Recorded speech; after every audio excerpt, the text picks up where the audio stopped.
100 shots. Me and my niggas pull up in 100 drops. Trapper slash, rapper slash, bad bitch snatcher.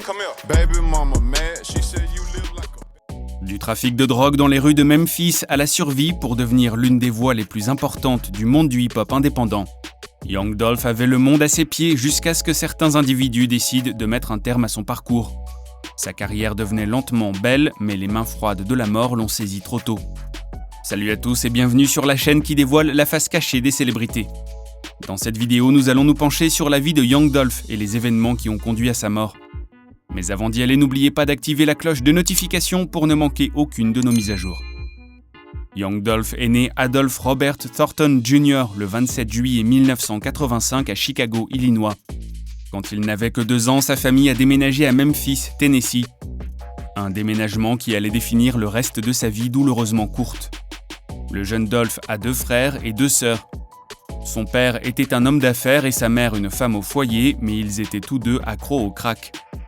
Young Dolph a donc été élevé par sa grand-mère, ne voyant ses parents qu'une fois par mois. À la même époque, il fréquente le lycée de Hamilton et c'est là qu'il développe son amour pour la musique.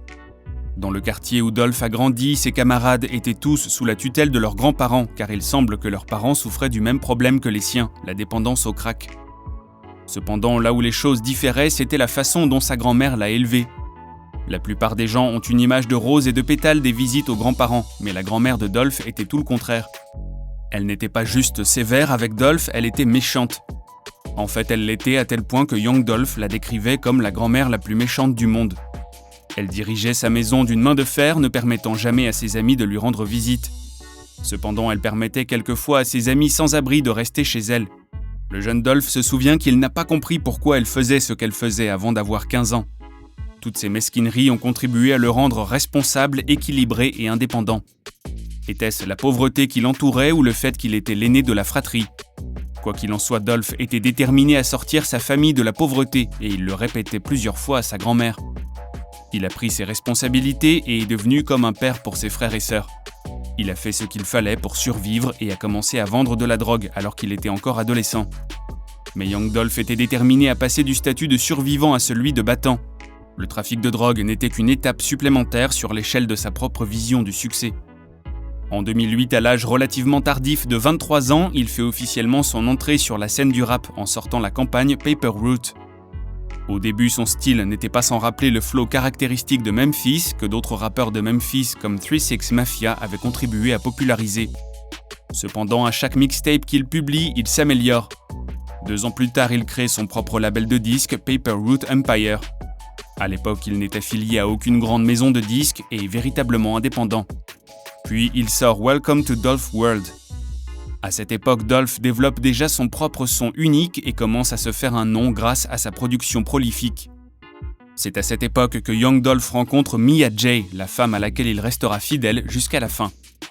Au moment où High Class Street Music 4 et le single Preach sont sortis en 2014, Dolph travaillait avec des producteurs de grands labels, notamment Juma Boy et Zaytoven. En août de la même année, Yo Gotti, un autre rappeur de Memphis, lui propose un contrat d'enregistrement pour son label Yo Gotti Collective Music Group. Ce label était affilié à Epic Records sous l'égide de Sony. Pour quiconque était un nouveau venu dans le jeu et n'avait pas vraiment de vision de ce qu'il voulait pour lui-même, cela aurait été l'opportunité d'une vie. Mais pour Dolph, qui était parvenu à ce stade grâce à son courage, sa discipline et une vision claire de sa destination, cela ne faisait pas partie du plan. Il a donc décliné l'offre. Et c'est là que le danger a commencé à se profiler à l'horizon. La collaboration de Young Dolph avec Juma Boy et Zaytoven a donné naissance à la plupart des titres de son premier LP de 2016, King of Memphis, qui ne comportait aucun titre invité. C'était un flex que Young Dolph avait mérité. Plus tôt dans l'année, Young Dolph avait également figuré sur le double platine Cut It d'O.T. Genesis. Et le buzz que cela a généré a fait grimper en flèche les débuts de Young Dolph à la 49e place du Billboard 200. L'industrie ne pouvait plus ignorer le rappeur de Memphis et c'est à ce moment-là que le premier album de Young Dolph a commencé à froisser quelques plumes. Des rappeurs comme Yo Gotti étaient présents sur la scène musicale de Memphis depuis 1996 et étaient nés dans la ville. Il n'était donc pas très à l'aise d'entendre quelqu'un comme Young Dolph qui avait emménagé dans la ville et était un 109, se proclamer roi de Memphis.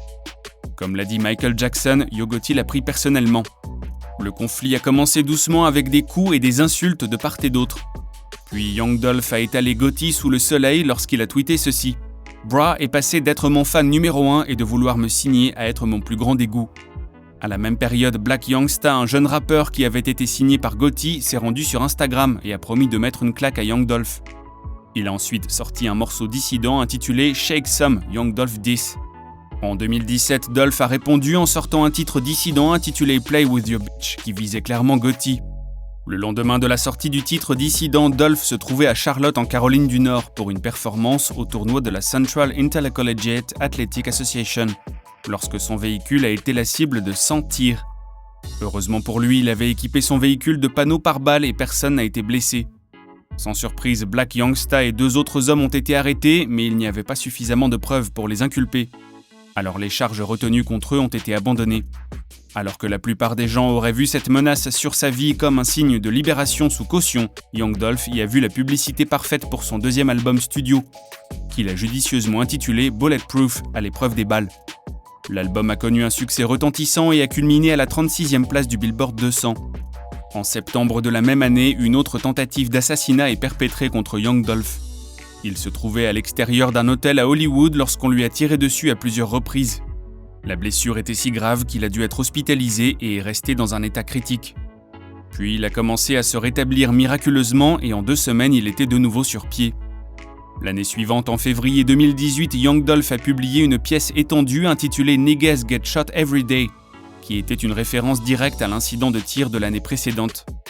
Cette même année, Young Dolph signe Key Glock et ils sortent ensemble un single à succès, Major, qui culmine à la 47e place du Hot R&B Hip Hop Songs Chart. Young Dolph atteint rapidement le sommet de sa carrière et les offres sur sa table commencent à se multiplier. Peu de temps après, Young Dolph s'est vu proposer un contrat de label de 22 millions de dollars qu'il a refusé. Cependant, il a signé un contrat de disque avec Empire Distribution qui a eu une collaboration en septembre 2018 sur son album Role Model. En juillet 2019, Young Dolph entre à nouveau en studio et sort un album de collaboration, Dumb and Dumber, qui est un succès instantané. Il a culminé à la 8e place du Billboard 200. C'était le premier album de Young Dolph à figurer dans le top 10 et il est devenu un succès commercial et critique. En décembre de cette année-là, le monde du hip-hop a été choqué par la nouvelle de la mort de Juice WRLD. Young Dolph était dévasté par la disparition du jeune rappeur. Il a révélé plus tard qu'ils étaient liés, qu'ils étaient cousins. Il a exprimé son regret de ne pas s'être connecté avec le rappeur alors qu'il était encore vivant. Au tournant de l'année 2020, Young Dolph avait déjà réalisé tout ce qu'il s'était fixé comme objectif. Il avait un label indépendant avec des affiliations à des acteurs massifs de l'industrie. Il avait des artistes à succès signés sous son label, il avait le sac, il avait une femme qu'il aimait, ses propres enfants. Young Dolph a commencé à envisager la retraite. Il a commencé à fréquenter Memphis plus souvent. Sur un Gram Post, il a écrit « J'envisage fortement de quitter le monde de la musique parce que je veux vraiment être avec mes enfants 24 heures sur 24, 7 jours sur 7. » Cependant, lorsque la pandémie a frappé, il a sorti 2 singles qui avaient une direction plus mature et mettaient en avant la pandémie de Covid. Lorsqu'il a été interrogé sur les sorties en contraste avec sa suggestion antérieure de retraite, Young Dolph a déclaré qu'il y avait beaucoup de gens qui l'attendaient pour la musique et qu'il ne pouvait pas encore abandonner. Le 7e album de Young Dolph est sorti le 14 août 2020 et s'intitule Rich Slave. La chanteuse Megan Thee Stallion y figure et l'album atteint la 4e place du Billboard 200, ce qui en fait son meilleur classement. Le titre de l'album fait référence à la réalité d'être noir et riche dans cette Amérique. À ce stade, la seule direction qui restait pour le rappeur de Memphis était le haut. Il a réussi à passer du statut de survivant à celui d'homme qui prospère et prend soin des siens. Young Dolph a continué à fréquenter sa ville natale de Memphis plus souvent. Il était généreux, offrant des Ferrari à ses fans et organisant des remises de cadeaux de Noël pour les membres de sa communauté. C'est pendant la préparation de l'une de ces distributions de cadeaux que Dolph a décidé de s'arrêter dans un endroit familier de la ville, Magda's Homemade Butter Cookies. C'était le 17 novembre 2021. À 12h22, Young Dolph était en train de prendre des biscuits comme d'habitude pour sa mère lorsque 2 hommes masqués et armés sont descendus d'une Benz blanche et l'ont abattu. Il s'agissait de la 3e et dernière tentative d'assassinat sur le jeune rappeur. La police a tenté de disperser la foule qui s'était rassemblée sur les lieux du crime. Un couvre-feu a été imposé à Memphis pour prévenir toute émeute qui pourrait découler du meurtre de Young Dolph. Un homme qui a vécu pour le peuple toute sa vie, un homme qui est sorti des tranchées et a été bon avec sa communauté, a été réduit au silence de la même manière que Nipsey Hussle. Et comme pour toutes les tentatives précédentes, la police n'a toujours pas de suspect et les fans se demandent s'il s'agit d'un crime de jalousie ou d'un autre meurtre banal dans la rue. Nous espérons sincèrement qu'une avancée se produira dans le cas tragique de Young Dolph, que son âme repose en parfaite paix. Nous sommes au terme de notre vidéo. Aimeriez-vous voir les assassins de Young Dolph arrêtés? Répondez-nous dans la section des commentaires ci-dessous. Si vous avez aimé, assurez-vous de liker et de partager la vidéo autour de vous. Merci de l'avoir regardée et à bientôt.